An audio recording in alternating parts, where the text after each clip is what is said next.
नागपुरात ठाकरे गटाने gas cylinder टंचाई आणि दरवाढी विरोधात आंदोलन केलं। शहरातील संविधान चौकात हातात गॅस सिलेंडर आणि दरवाढी विरोधातील फलक घेऊन आंदोलकांनी घोषणा दिल्या।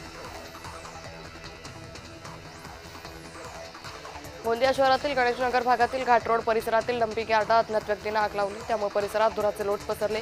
स्थानिक नागरिकांनी संताप व्यक्त केला।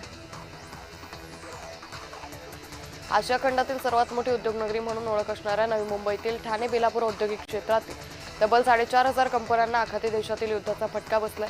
आयात निर्यात ठप्प असल्यानं कच्च्या मालाचे भाव वाढल्यानं पुढील आठवड्यात 50% कारखाने बंद पडण्याची भीती आहे।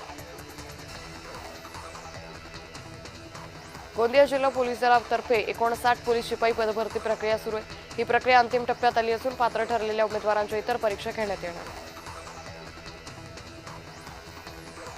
पीतांबरी प्रॉडक्ट्स प्रायव्हेट लिमिटेडचे व्यवस्थापकीय संचालक रवींद्र प्रभुदेसाई यांच्या उपस्थितीत दैनिक सनातन प्रभात या प्रकाशनाचा 25वा वर्धापन दिवस मुंबईत नुकताच साजरा झाला। या प्रसंगी सनातन प्रभातच्या उपसंपादक रुपाली वर्तक आणि जय महाराष्ट्र वृत्तवाहिनीचे निवासी संपादक प्रसाद काथे उपस्थित होते।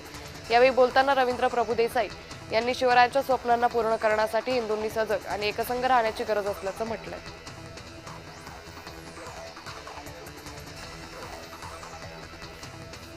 आखाती युद्धामुळे गोंदिया जिल्ह्यातील राईस मिल उद्योग डबघाईला आले। तांदळाची निर्यात थांबली, त्यामुळे राईस मिल उद्योगामध्ये काम करणाऱ्या अनेक कुटुंबियांचा उदरनिर्वाहाचा प्रश्न उपस्थित झाला।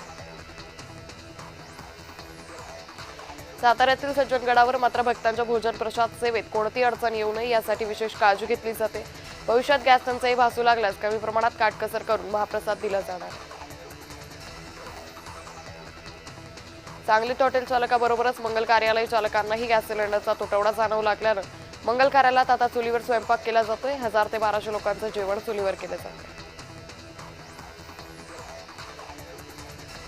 नाशिकच्या येवला तालुक्यातील शिरसगाव या ठिकाणी सेन कृषी वृद्धाश्रम असून या आश्रमात एकूण 35 वृद्ध निराधार असून 5 निराधार लहान मुलं आहेत। आश्रमाला 2 दिवसांपासून गॅस पुरवठा बंद असल्याने या निराधारांच्या अन्न व पाण्याचा प्रश्न निर्माण झाला आहे।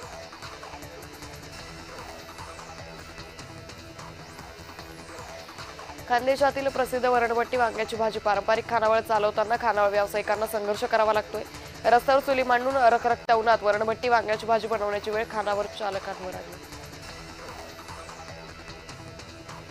दगडखालीत बुडून शाळकरी मुलाचा दुर्दैवी मृत्यू झाला। शाळा सुटल्यानंतर मित्रांसोबत पोहण्यासाठी 10 वर्षीय विद्यार्थी यश अब्बू गेला होता।